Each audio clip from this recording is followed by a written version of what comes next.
Paz do Senhor Jesus, meus amados irmãos. Noite de vitória.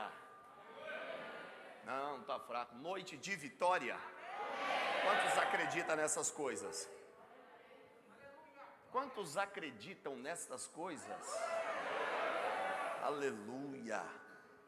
O Deus de vitória está aqui, irmãos, e por isso nós cremos que o nome dele será glorificado mais uma vez. Josué capítulo 6, abra por favor. Josué capítulo de número 6, o versículo de número 1 em diante. Josué capítulo de número 6, versículo de número 1 em diante. Josué 6, versículo 1 em diante. Todos acharam? Ok, vamos ler. Então Jericó estava firmemente fechada por causa dos filhos de Israel. Ninguém saía e ninguém entrava. E o Senhor disse a Josué: vê, tenho dado na tua mão Jericó, e o seu rei, e os homens fortes e valentes. E vós rodeareis a cidade, todos vós homens de guerra, e andareis ao redor da cidade uma vez. Assim farás tu por 6 dias. E 7 sacerdotes carregarão diante da arca 7 trombetas de chifre de carneiro. E no 7º dia, vocês vão rodear a cidade 7 vezes. E os sacerdotes soprarão as trombetas, e sucederá que quando eles derem um longo toque com o chifre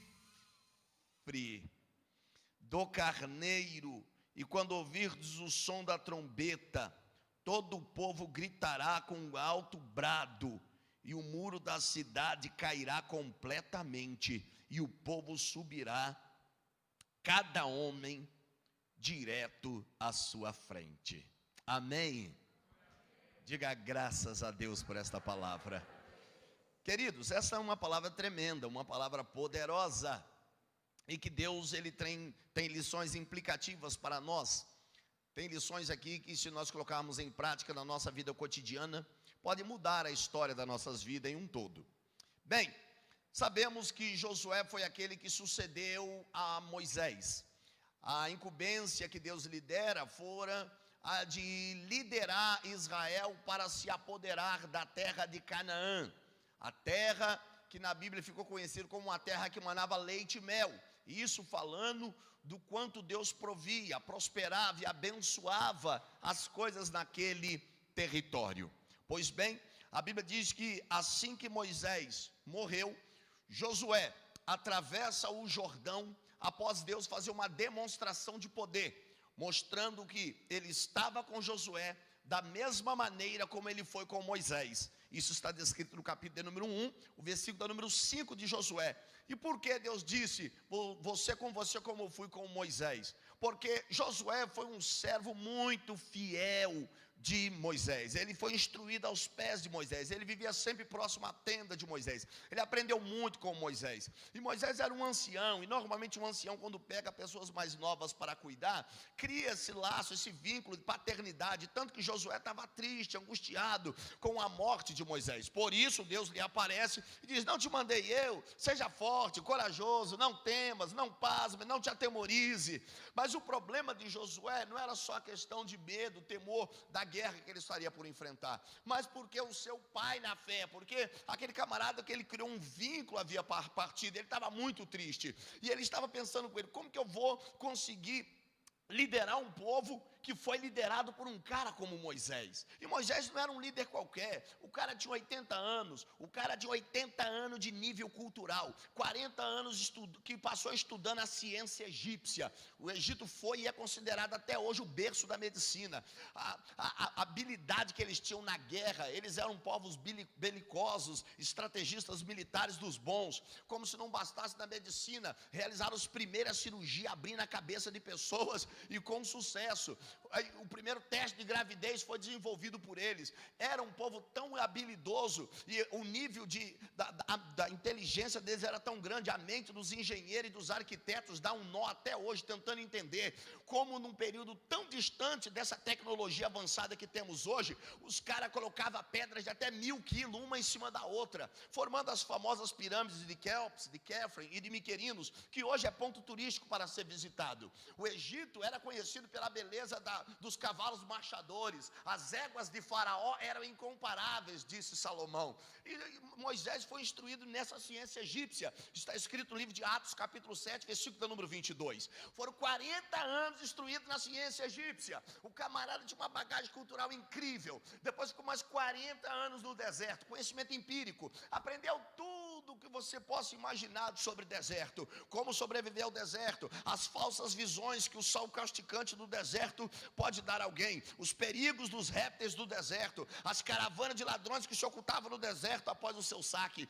como sobreviver no deserto. Ele aprendeu tudo sobre isso aí. Depois de 80 anos de conhecimento, Deus o chamou para que ele fosse líder durante 40 anos. E aqui vem a nossa primeira lição. O camarada aprendeu durante 80 anos para servir 40. Tem gente que não quer aprender nem um dia para servir a vida toda. Quem não se assenta para aprender não é digno, não merece se levantar para ensinar. Deus está dizendo, nós precisamos nos assentar para aprendermos, se quisermos também ensinar. O cara aprendeu durante 80 anos para servir 40, morreu com 120. E agora está lá Josué com medo, porque ele vai assumir o lugar de um cara que foi um ícone para seu tempo. Sem contar o nível de vida espiritual que Moisés tinha. O camarada um dia, ele viu Deus no meio de um sarçal, um arbusto de 90 centímetros de altura aproximadamente, pegando fogo. Ele olhou e era uma manifestação teofânica. Deus se manifesta dentro daquele sarçal e Deus fala com ele, Deus o chama, Deus se revela pelo nome, Deus dá-lhe experiência. Esse mesmo Moisés toca no mar e o mar se abre. Isso já é comprovado cientificamente pelos cientistas da Rússia e pelos cientistas americanos. Já é comprovado cientificamente que o mar se abriu. E Moisés estava lá nesse momento. O povo tinha fome e veio codornizes voando baixo e eles comeram galinha assada no deserto. Quando eles quiseram um cardápio diferente, Deus mandou maná. Quando eles estavam com sede, da rocha brotou água. Quando eles queriam a iguaria do deserto, na rocha, a Bíblia diz que Deus proveu azeite e diz que proveu mel. Deuteronômio 32, verso 13. Ou seja, o cara, além de bagagem cultural, o camarada tinha experiência com Deus. E agora Josué vai assumir a liderança de um povo no lugar dele. O cara está aterrorizado, falando, peraí, como que eu vou substituir esse cara? Não tem como. Daí Deus aparece e diz, como eu fui com Moisés, assim eu serei com você. Olha que promessa tremenda. Você olha para os ícones do passado que serviram, representaram a Deus com temor, com ousadia e com graça. Você olha para os ícones do evangelho que ainda existem nos dias atuais. Você diz, cara, olha esses caras, daqui a pouco eles vão passar. Que a geração dos mais velhinhos, dos coroinhas vão passando. E Deus vai começar a levantar novos. E Deus vai levantar você. E Deus vai levantar você que talvez não tem muita experiência, que ainda não tem muito conhecimento, que está começando na caminhada. Mas Deus vai levantar você. Aí você diz, mas como? Olha como os caras eram. Olha como foi essas grandes mulheres aí que surgiram. Deus está dizendo, como eu fui com eles, eu vou ser com você. Como eu fui com eles, eu vou ser com você. Como eu levantei eles, eu vou levantar você. Entenda, o que faz de um homem ou de uma mulher ser grande, não é a estrutura que ele tem na terra, mas é o fato dele ter uma estrutura com Deus no céu. O que fazia de Moisés grande não era as profundas experiências. As revelações de Moisés eram incríveis. Isso aqui, sem sombra de dúvida, fazia parte do cabedal que colocou ele em destaque. Mas o que mais fez com que Moisés fosse honrado era o fato dele ter vínculo com o céu, ligação com Deus, intimidade com Deus, dele conhecer o céu por dentro, dele conhecer a glória de Deus. É isso aqui que faz homens grandes, é isso aqui que faz mulheres grandes, aleluia. E Deus falou, como eu fui com Moisés, eu vou ser contigo, Josué. E Josué agora liderando 2 milhões a 3 milhões de pessoas aproximadamente. Eles vão se apoderar de uma terra chamada Canaã. atual, onde eles estão até hoje. Eles vão se apoderar daquela terra. Ora, a Bíblia diz que eles atravessaram o Jordão, do mesmo jeito que Deus abriu o Mar Vermelho para Moisés, Deus fez com Josué. Deus estava dizendo: a prova que eu sou com você, Josué, é que Moisés abriu o Mar Vermelho. Ele tocou nas águas, e Êxodo 15, verso 8 e o verso 10, diz que um vento forte soprou, e o mar se abriu. E um vento forte soprou, e o mar se fechou. E aí a ciência agora está descobrindo isso. Alguns anos atrás os russos disseram: foi um vento que abriu o Mar Vermelho. Aí os americanos: e ele estava a mais de 137 quilômetros por hora de velocidade. Aí a Bíblia diz em Êxodo 15, verso 8 e o verso 10: sopraste, ó Deus, com fortes ventos que saíste das tuas narinas, e o mar se abriu, e com o sopro que saíste da tua boca, o mar se fechou. Até hoje, nenhuma das verdades científicas da Bíblia, nenhuma caíram por terra. É por isso que a ciência até hoje nunca conseguiu provar e dizer: a Bíblia é um livro de conto de fada, é carochinha, é fábula. Por isso que o cristianismo continua de pé ao longo do século. Porque você acha, se a ciência conseguisse provar que a Bíblia é um livro antiquado, ultrapassado, o cristianismo estaria de pé? Está de pé porque a Bíblia é atual, não é um livro que se renova. A Bíblia não se renova, porque para renovar ela precisava ficar velha. Ela não fica velha, ela é nova todo dia, ela é atual todo dia, ela trata com o povo todo dia, ela lida com o povo todo dia, aleluia. E Deus, como foi com Moisés, foi com Josué, o Jordão se abriu, ele passou, e do outro lado estava Jericó, primeira cidade já pertencente à terra que manava leite e mel. E se eles conquistassem aquela cidade, o terror ia cair sobre todos os povos, porque era a primeira. Naquela primeira batalha, se eles perdessem naquela primeira batalha, nenhum dos inimigos adiante iria ficar com medo de enfrentar Israel. Por isso aquela batalha, aquela vitória, não diz respeito apenas a uma conquista a mais, mas aquela vitória ali, por causa dela, e dependia dela, para todo o sucesso nas demais conquistas que eles continuariam. Deixa eu te dizer uma coisa: as lutas que vocês estão passando, seja de ordem espiritual, financeira, familiar, sentimental ou profissional, se você fizer parceria com Deus, se você fizer uma aliança com Deus, se você trazer Deus para essas áreas da sua vida de verdade, não apenas religiosamente falando, não de forma superficial, não apenas de uma forma tradicional como alguns fazem quando dizem eu creio em Deus, mas se você fizer aliança com Deus, trouxer Deus para dentro do negócio, trazer Deus para dentro da tua vida, num sentido de posicionamento e comprometimento, Deus está dizendo: nessas batalhas eu vou te dar vitória, porque essas aí serão um marco divisor na tua história, para denotar que eu vou ser contigo nas demais que está por vir, aleluia. As outras guerras que virão não serão párea para você, porque Deus que te fará derrubar as muralhas que hoje impede você de se apossar de promessas e de bênçãos na tua vida. Essas muralhas vão cair e vai ser marco divisor na tua história. A sua vida será conhecida como antes e depois dessa campanha. A sua vida será conhecida como antes e depois que essas barreiras, essas muralhas caírem por terra e o nome de Deus ser glorificado na tua vida.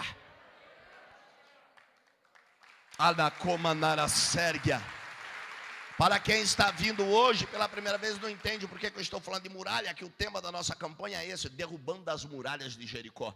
E eu estou cognominando de muralhas as guerras, as batalhas, os embates do nosso cotidiano que nós enfrentamos nas diversas áreas da nossa vida. Deus está dizendo: eu vou marcar a tua história com um milagre, e isso aí vai fazer você enxergar que as outras guerras que virão não serão nada. Josué precisava vencer aquela batalha, ele precisava vencer aquela guerra, ele precisava triunfar naquele combate que ele teria. Agora não era uma guerrazinha qualquer. Como já bem falou o nosso pastor Adriano semana passada, e é uma verdade, a cidade de Jericó era uma fortaleza, praticamente, ou humanamente falando, impenetrável. Por isso que a Bíblia diz no capítulo 6 que a cidade estava cerrada, estava fechada. Porque quando os portões daquelas cidades antigas se fechavam, uma cidade como essa, ninguém conseguia invadir. Por que não conseguiu invadir? Porque as muralhas de Jericó tinham 10 metros de altura por 6 de largura. Imagina 10 metros de altura. Isso aqui nós devemos ter quanto? altura? 5? Hã? Não, 4 não, tem mais. 5. 5 de altura. 10 de altura seria 2 vezes isso aqui. Era a altura da muralha.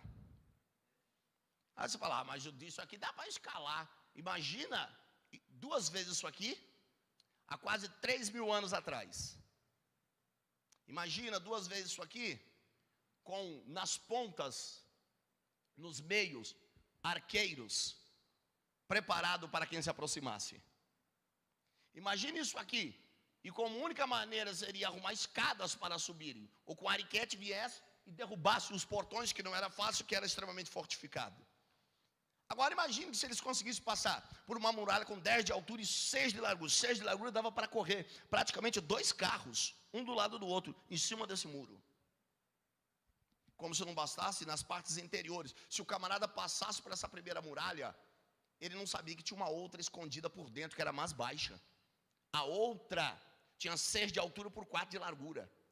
Quem não conhecia a cidade, viesse lá invadindo, às vezes, um exemplo que conseguisse passar, derrubando os portões, passasse pela primeira, mas ficaria entrincheirado entre a primeira muralha e a segunda, e os arqueiros de cima executariam os soldados. O povo de Jericó, eles eram habilidosos na guerra, por isso eles estavam tranquilos dentro de suas muralhas, só que eles não contavam com um Deus Todo-Poderoso, que quando ele entra na causa, não importa o quão difícil ou impossível ela seja, ele entra para ganhar. Não, alguém não entendeu, eu vou repetir. Não importa quão difícil seja, quão impossível seja a batalha. Jericó não entendia o que muitos hoje não entendem, que o Deus que você serve, quando Ele entra em batalhas, Ele entra para te dar vitória, Ele entra para fazer você ganhar, Ele entra para fazer você triunfar. A Bíblia diz que Ele é chamado de Yahvé Tsabaoth, o Senhor dos exércitos. Quando Isaías viu a santidade de Deus, serafins voando de um lado para o outro, cantando, foi isso que ele ouviu, os serafins gritando. Foi isso aqui que ele ouviu, os serafins gritando.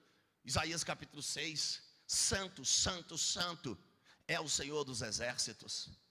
Santo, santo, santo, é o Senhor dos exércitos. Kadosh, Kadosh, Kadosh, Yahvé Tsabaoth, Senhor dos exércitos, Senhor na guerra, Senhor poderoso. Aí você diz, eu estou tendo uma guerra lá na minha empresa, estou tendo uma guerra lá na minha casa, estou tendo uma guerra com meus vizinhos, estou tendo uma guerra nas minhas emoções. Aí Deus está dizendo, se você soubesse que eu sou Senhor da guerra, se você soubesse que eu sou general nas batalhas, se você soubesse que eu sou o maior estrategista, você já deve ter ouvido falar de Gengis Khan, você já deve ter ouvido falar de Mussolini, você já deve ter ouvido falar de tantos estrategistas militar, mas nenhum é tão poderoso quanto o nosso Deus. Se Ele toma tuas guerras, Ele te leva para a vitória. Aleluia, oh glória. 2 muralhas, o povo lá dentro estava tranquilo, mas Josué sabia que ele ia conquistar. Sabe por que Josué sabia que ele ia conquistar? Capítulo 2, o versículo de número 1, a Bíblia diz que Josué mandou 2 espias ir lá, antes dele invadir para tomar essa cidade, para observar, para vigiar, para saber como que era, as estruturas dela, para entender ela geograficamente, para ele como líder de um exército, fazer todo o seu planejamento para como invadir, porque até então, Josué, quando ele chegou diante de Jericó, antes de entrar lá, ele fez todos os seus projetos para conquistar. Ele mandou espias, ele planejou, ele projetou, só não sabia ele a maneira que Deus iria guerrear. Só depois que Deus revelou a estratégia. E aí sabe o que nós aprendemos? O fato de sermos dependentes de Deus não significa que nós não tenhamos que sonhar com o futuro, que nós não temos que planejar a nossa vida a curto, médio e longo prazo. Não significa que nós não tenhamos que estar todo dia dobrando o joelho dizendo, eu quero isso, Deus, eu quero isso, eu quero isso, eu quero isso. Ainda que Deus não tenha dito para você, essa é a minha vontade. Você tem que fazer os seus planos. A resposta certa vem dos lábios do Senhor, mas os planos você tem que fazer, porque esse monte de plano, esse monte de projeto que você faz, de repente o próprio Deus coloca as mãos e abençoa o projeto e faz dar certo. O que você não pode é só existir nessa terra sem planejar, sem ter expectativa de vida. Quando eu tenho expectativa de vida, eu planejo para o meu casamento, para o meu namoro, para o meu noivado. Eu planejo sim para a minha vida acadêmica, eu planejo para a minha empresa, para a minha estrutura profissional. Você tem que fazer planos. Quem não faz planos não sonha, e quem não sonha não vive, só existe. Você tem que sonhar os sonhos, irriga a imaginação, liberta as emoções. Quem sonha reescreve textos, quem sonha reinventa história. Você pode ter ascendido de uma família de classe social baixa, você pode ter sido abusado, você pode ter sofrido bullying, você pode ter passado por uma série de problemas que gerou as crises existenciais na tua vida, e ainda assim Deus está dizendo: sonhe, não deixe que nada torne a sua mente infrutífera, estéril. Não, sonhe, continue sonhando, continue tendo expectativa de vida, continue acreditando, continue planejando. Sabe por quê? Porque Deus de repente pode assinar esse projeto embaixo. Deus pode vir assinar o seu projeto, e se Ele assinar, aleluia, pode ter certeza, Ele também abre o cofre e provê tudo. E o cofre Ele tem, a senha também, e quem quiser recebe os códigos, aleluia. Quem quiser recebe os códigos, recebe a senha, porque Deus tem o cofre. Ah, tem não, pastor? Claro que tem. Ageu 2, verso 8, Deus disse, e no verso 9: meu é o ouro, minha é a prata.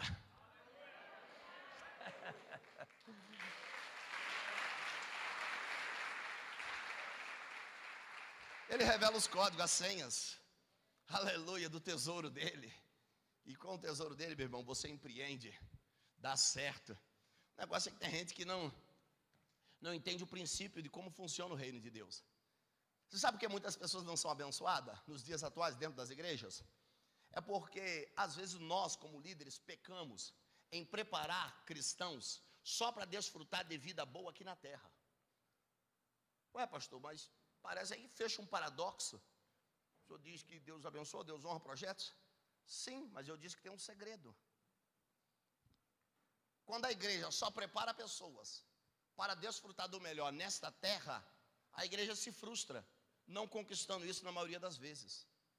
Mas quando nós preparamos a igreja para desfrutar da Canaã celestial, quando nós preparamos a igreja para desfrutar das coisas espirituais, quando nós preparamos a igreja para desfrutar dos céus, quando preparamos a igreja para a sua glória futura, e a glória futura da igreja não é a estrutura física, o que nós vamos ter em templos, o que nós vamos ter em riquezas materiais nessa terra. A glória da igreja é que um dia ouviremos o estrugir da última trombeta, e Jesus voltará para nos arrebatar. Quando eu preparo uma igreja para os céus preparam a igreja para desfrutar de coisas aqui na terra. Está escrito em Mateus 6,33: busque em primeiro lugar o meu reino, a minha justiça, e todas as demais coisas vos serão acrescentadas. Aleluia. Quando eu preparo a igreja para o mundo espiritual, para as coisas espirituais, para as coisas do céu, para as coisas concernentes à salvação, os céus preparam você para desfrutar de realizações, de sucesso, de bênçãos aqui nessa terra. Aleluia. Tem gente frustrada porque ela só se preocupa com coisas da terra.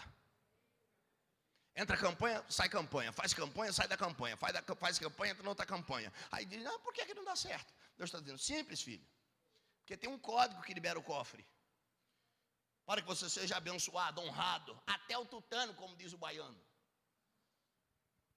Pelo menos lá da Bahia que eu fui. De repente tem um baiano aí, né? Tem o Nigel ali, né? Você viveu nessa terra onde fala isso, até o tutano, abençoado até o tutano? Pois é, irmão.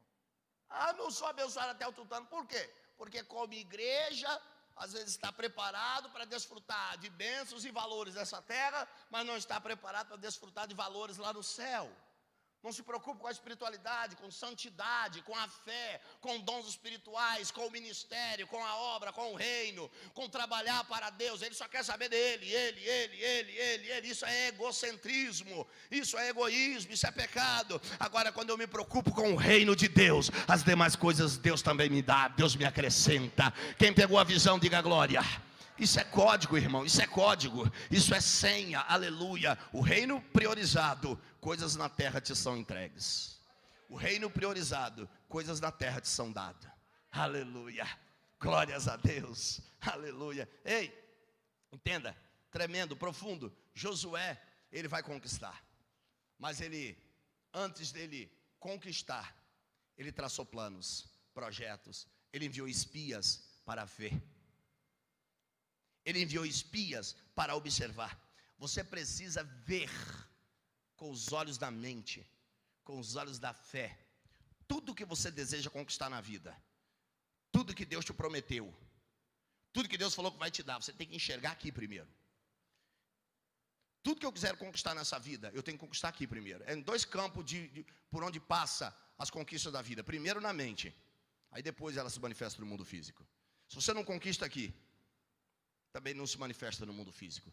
Se você perde aqui, na mente, você perde no mundo físico. Quando eu conquisto aqui, eu também conquisto no mundo físico. Josué tinha que ver a terra.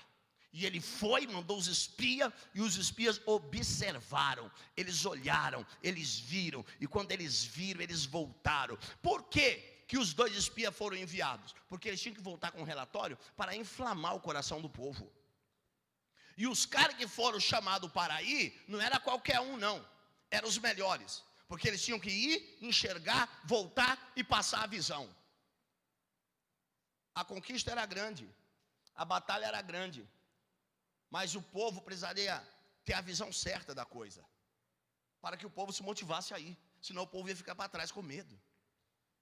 Entenda, as pessoas não seguem qualquer cidadão, qualquer cidadã, qualquer ser humano. As pessoas seguem quem tem visão. Se não tem visão, ninguém te segue. Não tem como você ser seguido se você não tem visão. Porque a visão, ela te direciona. A visão te leva a algum lugar. Você tem que ver as coisas além das circunstâncias. Você tem que enxergar além dos problemas. Você tem que aprender a ver além das circunstâncias atenuantes da vida. Tem pessoas que a visão é tão curta que ela só consegue enxergar o agora. Não consegue ver o amanhã, não consegue ver o futuro. Não consegue ver o que está planejado para ela. Porque ela tem visão curta, ela tem visão tacanha. Ela é míope, ela não consegue processar com clareza as imagens. Ela é desviada das imagens antes que chegue no sentido racional dela. Dizer, cara, Deus tem coisas grandes para a minha vida no sentido acadêmico. Sim, eu vou ter um casamento feliz. Sim, eu consigo visualizar um ministério frutífero. Eu consigo enxergar uma vida abençoada. Eu emocionalmente bem comigo mesmo, não me furtando de mim mesmo, não me sabotando, não vivendo uma vida de procrastinação, adiando coisas. Não, eu me vejo bem. Por quê? Porque eu estou tendo uma visão, eu estou enxergando o meu amanhã, eu estou enxergando o meu futuro. E quando você enxerga as coisas, você trabalha para aquilo que você está vendo. Quando você enxerga as coisas, você corre atrás para conquistar aquilo que você está vendo. Quando você enxerga as coisas, você dá o melhor de você para conquistar aquilo que você está vendo. Ei, quando você tem uma visão macro daquilo que você quer na vida, você vai com velocidade, você vai com força e você vai com coragem. E a velocidade, a força e a coragem com que eu conquisto está motivada de acordo com aquilo que eu estou vendo. E quando eu vejo, eu me apaixono. E se eu me apaixono, eu corro para conquistar. Aleluia. Aqueles dois espias viram, voltaram com o relatório e disseram, vamos, vai dar certo. Aí disseram, por que iria dar certo? Ele disse, simples, porque tem um sinal lá ao nosso favor. A Bíblia diz que quando eles entraram, eles foram parar na casa de uma prostituta. Imagina, dois homens de Deus na casa de uma prostituta. Olha que doideira. É o antagonismo que às vezes você encontra na Bíblia. A Bíblia não diz que ele foi lá se prostituir, eles foram espiar a terra. Mas eles chegaram lá, foi o lugar que eles encontraram para se esconder. Foi o lugar que eles acharam para se esconder. Na casa de uma prostituta. Dois homens de Deus na casa de uma prostituta. Mas a Bíblia não diz que eles erraram, que eles pecaram, que eles se prostituíram. Eles foram cumprir a sua missão, observaram e saíram. O que é que Deus está dizendo? Você é servo de Deus. Não importa os ambientes que você frequenta, que você pisa. Se você tem temor a Deus, se você está antenado e ligado com Deus, e você tem foco na vida, você tem missão, você não deixa que pequenas coisas te desviem dela. Deixa eu te dizer uma coisa, quem não domina os seus desejos, se torna escravo dos seus prazeres. Quem não domina os seus desejos, se torna escravo dos seus prazeres. cara poderia chegar lá e dizer: ei, peraí, nós somos homens. Extinto. Oh, agora. Na casa das primas. As vendedoras de amores. Oh, agora vai ficar bom. Não. Nós temos foco. Nós temos uma missão. Nós sabemos por que estamos aqui. E acima de tudo, nós temos identidade. Nós sabemos a quem servimos, a que Deus servimos. Nós sabemos o propósito que nós estamos aqui. Quando você tem propósito na vida, quando você tem identidade, quando você sabe o Deus que você serve, você não se detém diante dessas pequenas coisas que vêm para tirar a sua visão, vêm para tirar você do foco, vêm para tirar você do objetivo, que é ganhar, conquistar, crescer e chegar lá. Tem gente deixando pequenas coisas impedir ele de crescer, de evoluir, de avançar, de conquistar. E Deus está dizendo: em nome de Jesus, meu filho, em nome de Jesus, minha filha, não se torne escravo dos teus desejos, não se torne escravo das tuas emoções, seja senhor das emoções, seja uma pessoa racional, inteligente, pense e haja, aleluia, de forma racional. As emoções não são boas, não é uma boa amiga de ninguém, porque se você for pelas emoções, você se trai, você se machuca, ou popularmente dizendo, você se lasca. Entendeu?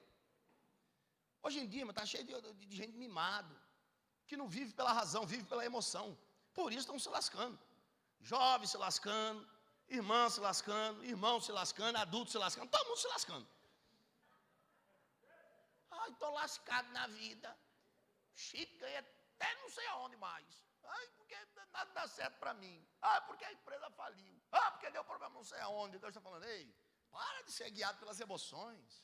Viva pela razão, viva de forma saudável, viva pela fé, viva por Deus, viva de forma inteligente. Você é melhor do que todos esses embaraços, essas pequenas coisas que surgem. Você é melhor do que as frustrações da vida. Você é melhor que os desesperos que vêm tentar dominar sua alma. Você é melhor do que isso, você pode vencer isso. Aleluia, é só pensar, é só ficar focado naquilo que você viu. Aleluia, quando eu enxerguei o meu amanhã, eu trabalho no meu hoje com segurança. Aleluia. Quando eu vi o meu amanhã, eu trabalho hoje com segurança. Quando eu enxerguei o meu amanhã, eu trabalho hoje com maturidade. Quando eu já enxerguei o meu amanhã, eu trabalho meu hoje com responsabilidade. O que é responsabilidade, pastor? É o despertar da consciência para se fazer a coisa certa. Não, eu não estou falando para gente ingênuo. Não estou falando a pessoas ingênuas. Não. De forma nenhuma. Você sabe o que é responsabilidade. Você sabe o que é a coisa certa a se fazer. Então faça e desfrute do melhor. O homem é livre para fazer as suas escolhas, mas prisioneiro das suas consequências. Faça as escolhas certas. Você é inteligente, cara. E vai dar certo na sua vida. Vai dar certo na sua história. Vai dar certo na sua caminhada. Josué viu, por meio dos olhos dos espias, os espias trouxeram a visão. E Josué foi. Porque os caras conseguiram trazer a visão. E Josué estava apaixonado pela visão. O povo se apaixonou, os soldados se apaixonaram pela visão. Por isso que eles foram. Sabe? A igreja aqui, a igreja do Evangelho Ágape, ela tem uma visão. Nosso pastor, ele tem uma visão. E aí Deus passa para ele tem os sonhos pessoais dele, ele tem o sonho para a igreja, e ele pega essa visão e ele passa para todos. Mas nem todos pegam, porque quem pega se apaixona. E eu nunca vi alguém apaixonado que não faz de tudo para conquistar a sua paixão. Sim ou não? Eu me lembro, eu só me apaixonei na vida 3 vezes. E olha que eu já passei dos 40. E hoje que eu passei dos 40, eu costumo dizer sempre, o amor é para os jovens. Nós só seguimos com maturidade, responsabilidade, seriedade e vamos embora levando a vida. Só me apaixonei 3 vezes na vida. Besta como sempre, todo mundo, né? O primeiro amor lá atrás. No meu caso foi muito cedo. Muito cedo. Muito cedo. Aí depois já na minha fase adulta. E aí depois eu me casei. Glória a Deus. Depois eu me casei. Mas eu me lembro, irmão, que uma das vezes que eu me apaixonei, eu cheguei para uma garota, aí eu já era pregador, vou falar da vez que eu já era pregador. E aí eu fui pregar numa igreja, eu vi uma garota, falei, ó, gostei. Aí no final eu falei com o pastor dela, e aí? É inteligente. Falei, é. Então tá bom, vamos ver se é inteligente mesmo. No outro dia, eu dormi nesse dia na casa do pastor, e ela era irmã da esposa do pastor. Olha como é que Deus faz. Aí quando ela estava saindo para o trabalho dela, eu parei e falei, ei moça, pois não. Falei, quer ser feliz de verdade? Ela falou, eu já sou feliz. Imagina, você começa com a cantada errada. Falei, quer ser feliz de verdade? Ela falou, eu já sou feliz. Falei, poxa, mas isso é bom, irmão. Tem gente que quer casar para ser feliz.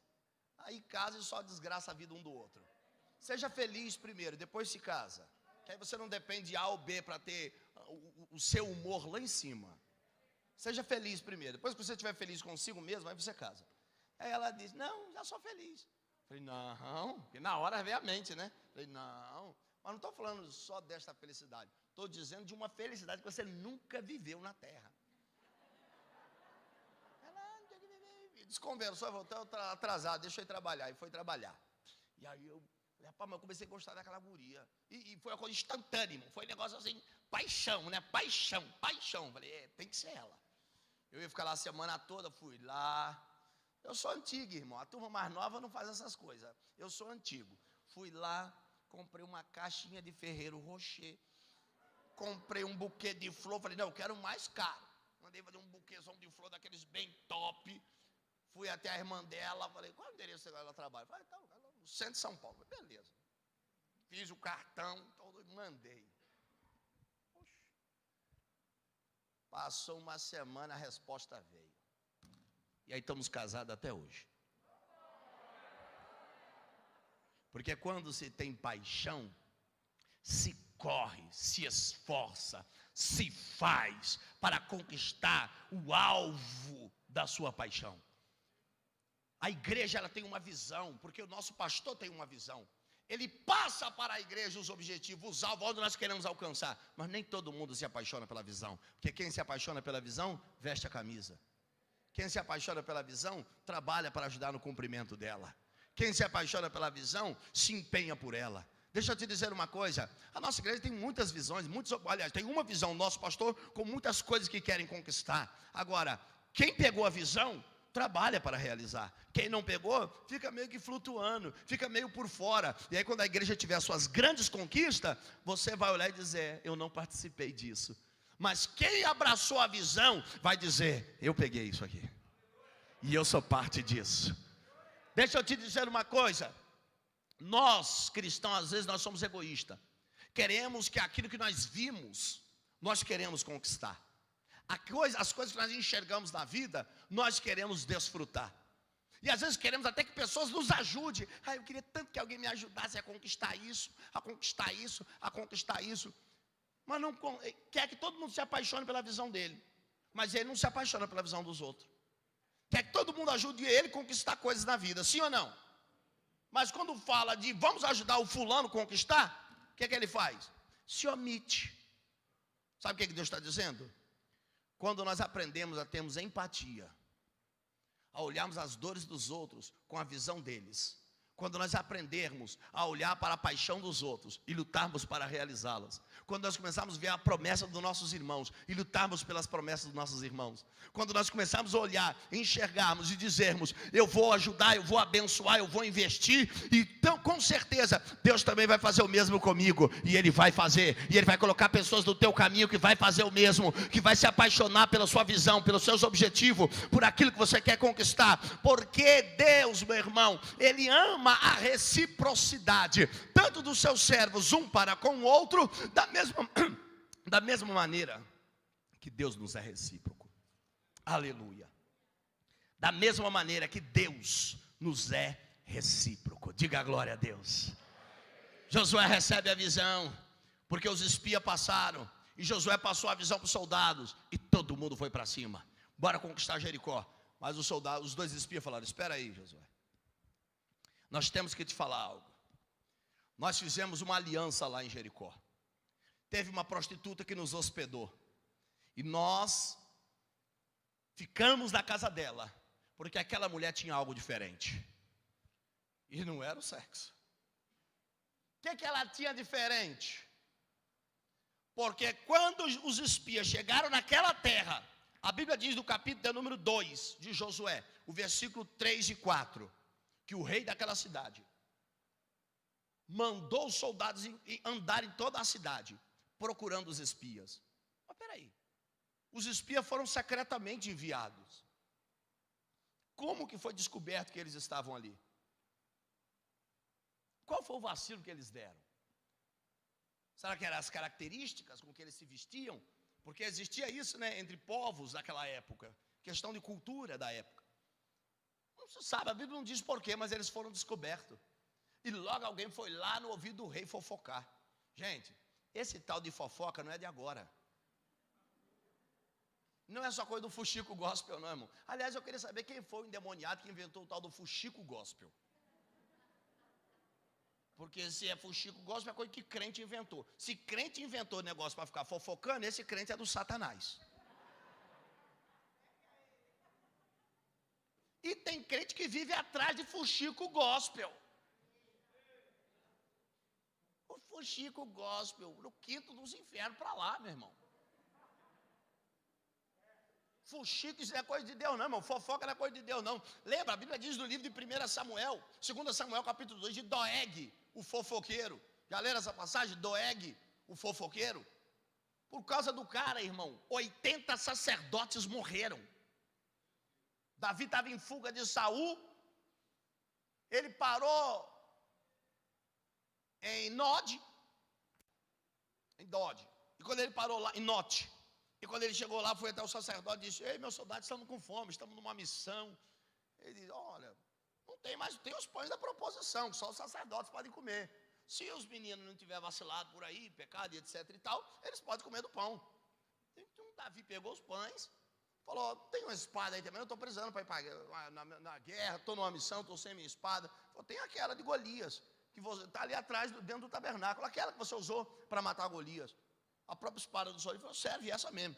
Davi pegou. Aí Doeg viu, foi até Saul, falou: olha, o sacerdote,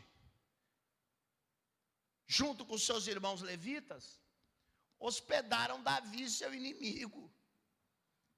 Saul mandou chamar os sacerdotes, e por causa da fofoca de Doeg, 80 sacerdotes de Deus morreram. Fofoca mata. E fofoca não é nada mais, nada menos do que visão egocêntrica. Olhar só para o seu mundinho, olhar só para si, olhar só para a sua vida e não enxergar a vida em um todo. Os camaradas foram lá fazer fofoca correr, que eles só enxergavam a vida ali em Jericó. Raabe não. Raabe, ela tinha uma visão macro. Ela não enxergava só Jericó. Sabe por que ela hospedou os espias? Ela disse assim: eu sei que o Senhor, o teu Deus, entregou esta cidade na mão de vocês.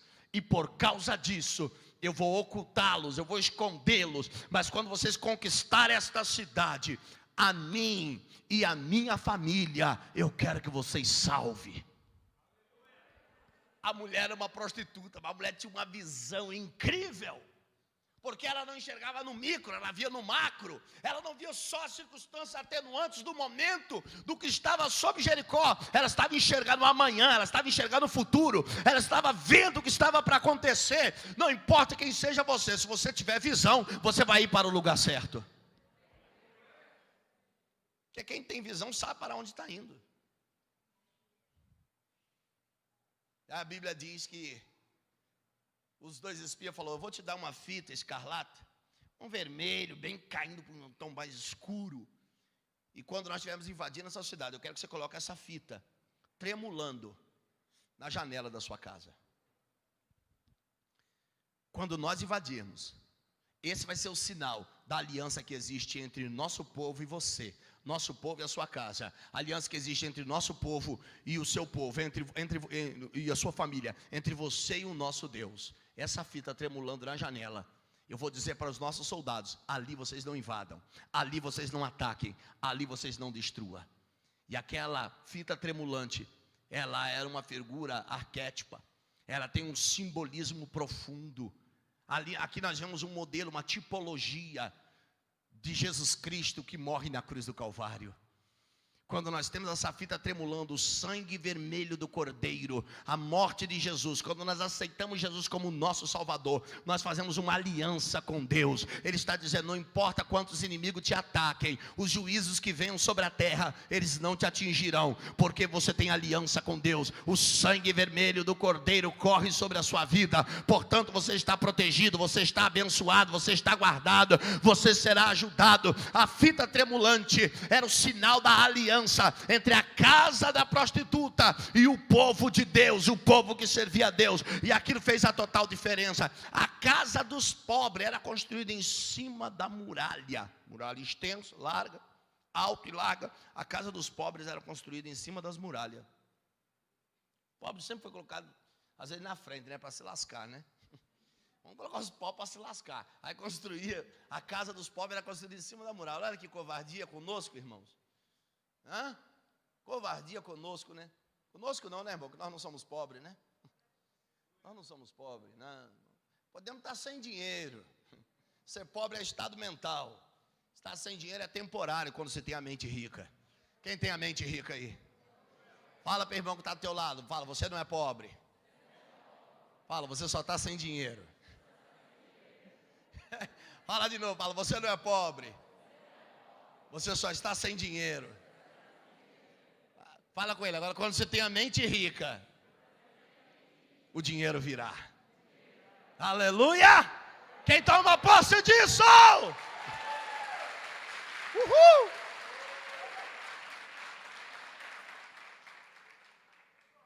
Observa, irmãos, nós temos os fofoqueiros que vai para o rei, e nós temos uma mulher com uma visão incrível, sabendo, Deus está vindo, vai pelejar, e eu quero estar do lado de quem vai vencer. A vida é assim, você pode escolher estar do lado do povo de Deus, o povo vitorioso, ou não. Pastor, não existe lado neutro? Você tem que se definir na vida. Eu estou com Deus, ou eu não estou. Não existe lado neutro. Agora, o que comprova que eu estou com Deus? Não é a fala. Eu estou com Deus. A boca fala, eu estou com Deus, mas o pé leva ele para cada lugar. A mão mexe em cada coisa. Eu estou com Deus, a boca. Estar com Deus é estilo de vida. Estar com Deus não é religião. Estar com Deus é estilo de vida. Você sabe por que nós somos chamados de cristão pela primeira vez em Antioquia? Por causa do estilo de vida. Os judeus olharam, os gentios olharam e disseram, eles são iguais ao mestre deles. Eles andam igual a Jesus, falam igual a Jesus. Pedro chegou a passar por isso, né? Quando os sacerdotes mandaram prender Jesus, uma das mulheres chegou e falou, ei, você anda com ele. Ele disse, não, ando não. Anda, o seu falar te denuncia. Você fala igual a ele. Porque seguidores de Cristo se parecem com Cristo. Falam como Cristo, andam como Cristo, como Jesus andou. Fomos chamados de cristãos pela primeira vez em Antioquia, porque éramos parecidos com o estilo de Jesus. Os discípulos, apóstolos, pareciam-se com o nosso Senhor, e eles foram chamados a partir daí de cristãos, porque cristianismo não é só dizer eu creio em Jesus ou eu creio em Deus. Cristianismo é estilo de vida. Eu tinha um estilo de vida antes, eu gostava de uma maconha, gostava, irmão. Eu era assim, não estou falando de você, estou falando de mim. Eu acordava às 5 da manhã, apertava meu primeiro baseado. Molava. Tacava ali, foi o meu primeiro baseado. 1 hora depois eu apertava outro. Mas que eu só andava chapado. Eu dirigia arrebentado de maconha, pilotava a moto. Um dia, irmão, a coisa era tão louca. E tem gente que fala, irmão, não tem nada demais, maconha é saudável. Já está caindo por terra essa teoria aí. Já está caindo, já está. É saudável, é bom. Irmão, eu fui maconheiro, irmão. Eu posso te falar, não é saudável. É calmante o cannabis. Irmãos, um dia eu estava tão louco de maconha que eu saí de um lugar chamado Mucuri. Mucuri estava aqui. Eu ia para a Serra, do Espírito Santo, aqui. Era só fazer isso aqui. Dava exatamente 35 quilômetros de Mucuri à Serra, em Jacaraípe. 35 quilômetros. Eu não sei porquê, mas eu entrei no carro, eu peguei aqui, fui para Vila Velha, cheguei em Vila Velha, que é um outro lado, totalmente ao contrário da serra. Cheguei em Vila Velha, aí eu passei por cima da terceira ponte, que cruza o mar, passei por cima da terceira ponte, aí depois eu falei, para onde eu estou indo mesmo? E eu já não me lembrava mais. Porque, irmão, quem fuma maconha é lesado. Porque a maconha daqui para baixo não te afeta em nada, mas ela afeta um neurôniozinho no teu cérebro, exatamente na parte do aprendizado e da memorização. Eu falei, onde eu estou mesmo? Aquela viagem muito louca. Eu falei, estou indo para Jacaraípe, na serra. Eu falei, vou ter que voltar para aqui. Eu peguei o Tarrota, saí em Camburi, saí lá em cima, passei pelo aeroporto, saí lá em cima na serra. Andei mais ou menos uns 100 e tantos quilômetros. Por causa da estupidez. Aí, então, eu gostava de fumar meu baseado, gostava de tomar desde a 1 até a 51, gostava de dar um triscozinho de vez em quando, né? Como diz o carioca, dar um riscozinho de vez em quando, eu gostava, era meu jeito. Gostava como que é o... Gostava do meu passinho do baile funk, gostava só que o funk daquela época era antigo, era diferente, né, irmão? Nos anos 90, nós ajudamos a implantar o baile funk. Se eu soubesse que ia virar essa desgraça que virou hoje em dia, uma peste que só desvaloriza nossas crianças, nossas mulheres. Vai, cachorra, vai, cachorra, vai, cachorra, vai, cachorra. Aí as feministas não reclamam, não dizem, os caras estão chamando nós de cachorra, não. Ficam, e até dançam junto. Naquela época, irmão, nós colocávamos baile funk, os promotores vinham e mandavam fechar os bailes.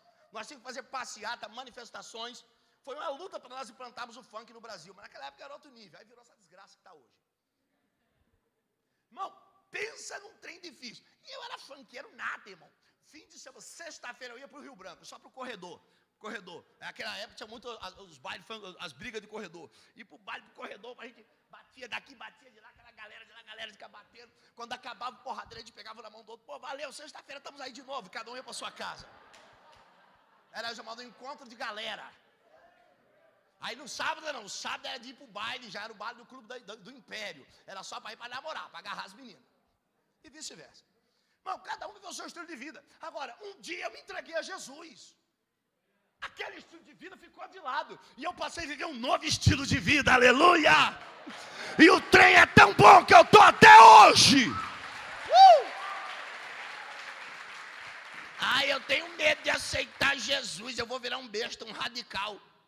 Eu estou com cara de besta?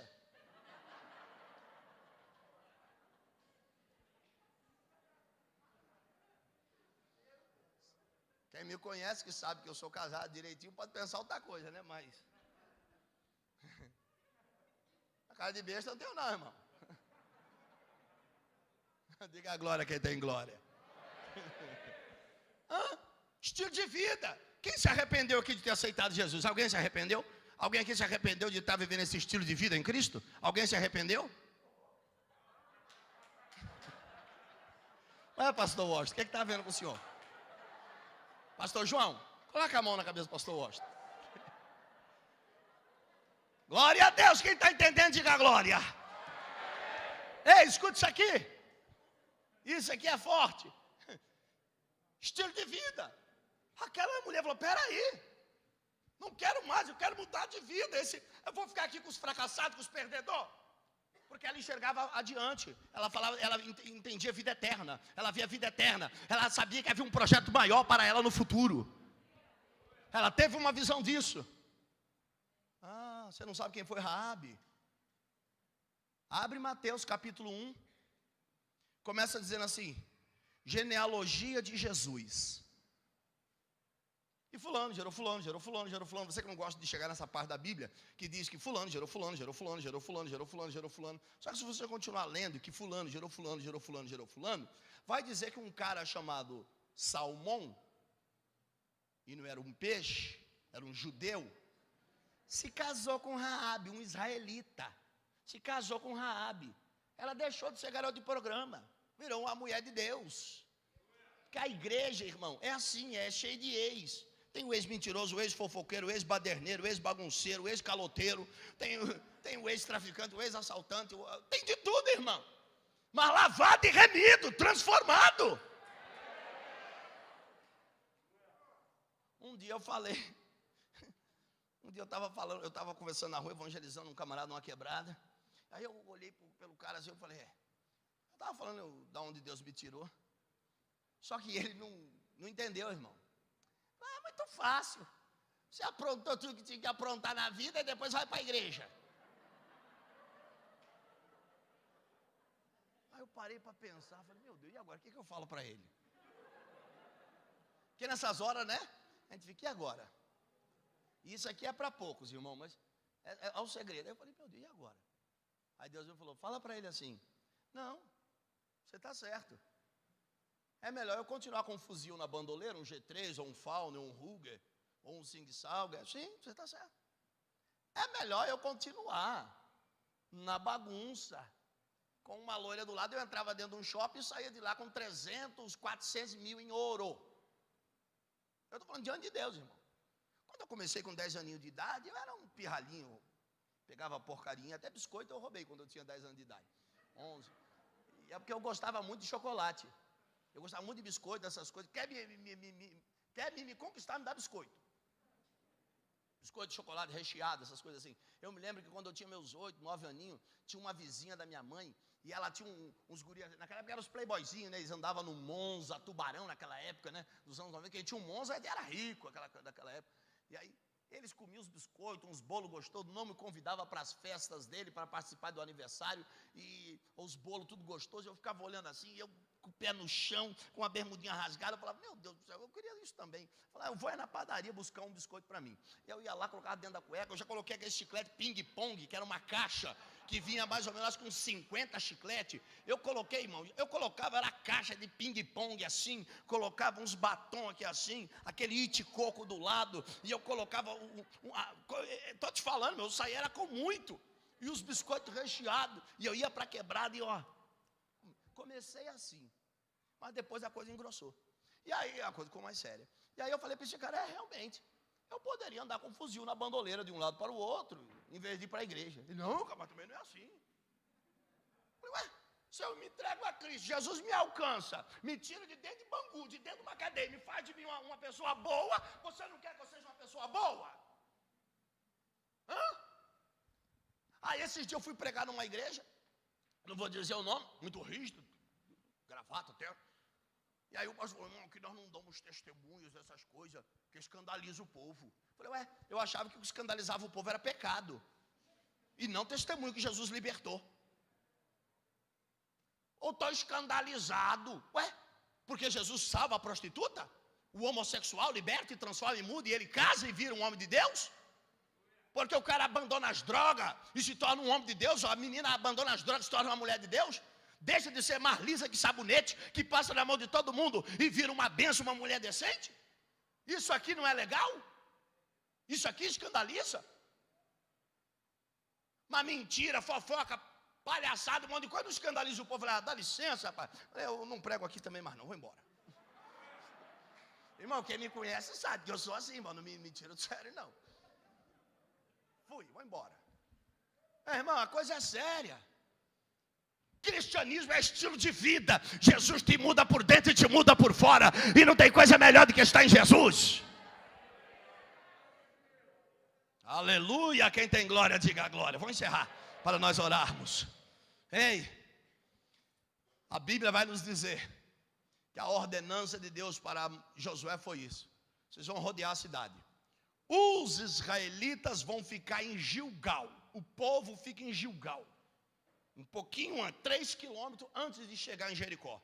Gilgal, onde o anjo do Senhor apareceu para Josué. Era uma manifestação teofânica. O Deus Filho, 2.000 e poucos anos antes dele vir nessa terra como homem, ele se manifesta e ele aparece ali para Josué. O acampamento ficou em Gilgal. 3 quilômetros. 3 quilômetros. 3 quilômetros antes de Jericó. E Josué recebe a incumbência. Só os sacerdotes e só os soldados vão rodear a cidade de Jericó. Tem coisas que não é para todo mundo. Tem coisa que é para os selecionados. Tem conquistas que não é para todo mundo.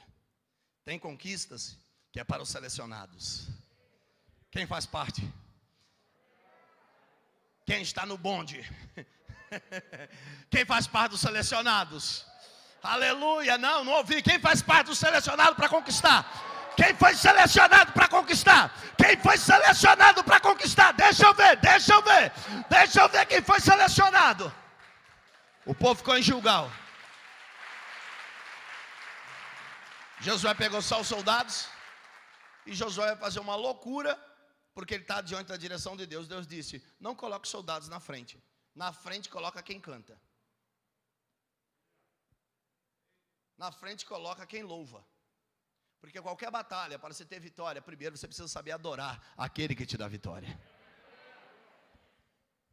Você precisa aprender a adorar aquele que te dá vitória. Aleluia. Você precisa aprender a adorar o que te dá vitória. A Bíblia diz, a Bíblia fala que os levitas foram na frente com a arca da aliança e com o shofar. Era um chifre de carneiro. E eles rodaram. O que Deus falou é: roda todo dia uma vez. No 7º dia rodearão 7 vezes. E quando vocês rodearem, no 7º dia vocês gritarão. E o grito vai dar vitória? Não. Quem ia dar vitória era Deus. Sabia que até 130 anos atrás diziam que essa história aqui era fictícia? Que era quando a carochinha? Até que um grupo de arqueólogos, e graças a Deus, por causa da pá dos arqueólogos, muitos dos textos bíblicos estão sendo comprovados. Nós não precisamos da ciência para nós crermos na Bíblia. Nós cremos pela fé em Deus e pronto. Mas é bom quando a própria ciência procura e diz: e a Bíblia tinha razão, como já disse Vernon Keller. E aí há 130 anos atrás, eles fazendo escavações encontraram restos de Jericó. Exatamente onde a geografia bíblica detalha mais ou menos onde aconteceu a batalha de Jericó. A arqueologia encontrou os resquícios de Jericó. Que uma muralha gigantesca, extensa, larga, ruíram. E eles diziam, parecia que ela tinha se derretido, alguma coisa aconteceu. E afirmaram, o mais certo é que aconteceu um abalo sísmico, um terremoto, e no tremor as muralhas caíram. Ei, deixa eu dizer uma coisa, Deus é dono dos fenômenos. Porque quem criou todas as coisas foi Ele. Enquanto o povo gritou, as placas tectônicas se chocaram. Enquanto o povo gritava, as placas tectônicas se chocaram. E quando se chocaram, as muralhas com 10 de altura, com 6 de largura, a interna com 6 de altura e 4 de largura, começaram a se abalar, começaram a ruir, começaram a ser destruídos, porque tudo aquilo que está na frente do povo de Deus, para impedir eles de avançar e conquistar a promessa que Deus lhes fez, tem que cair por terra, aleluia. Nem que Deus tenha que mexer com a natureza, porque Deus, quando quer abençoar, Ele move céu, terra, vida, nações, situações, circunstâncias, pessoas, fenômenos naturais. Ele mexe, Ele move, para o nome dEle ser glorificado. Enquanto o povo gritava, as muralhas ruíram diante de um possível abalo sísmico provocado por Deus, porque é assim que o nosso Deus peleja. Eu quero que você se coloque de pé em nome de Jesus.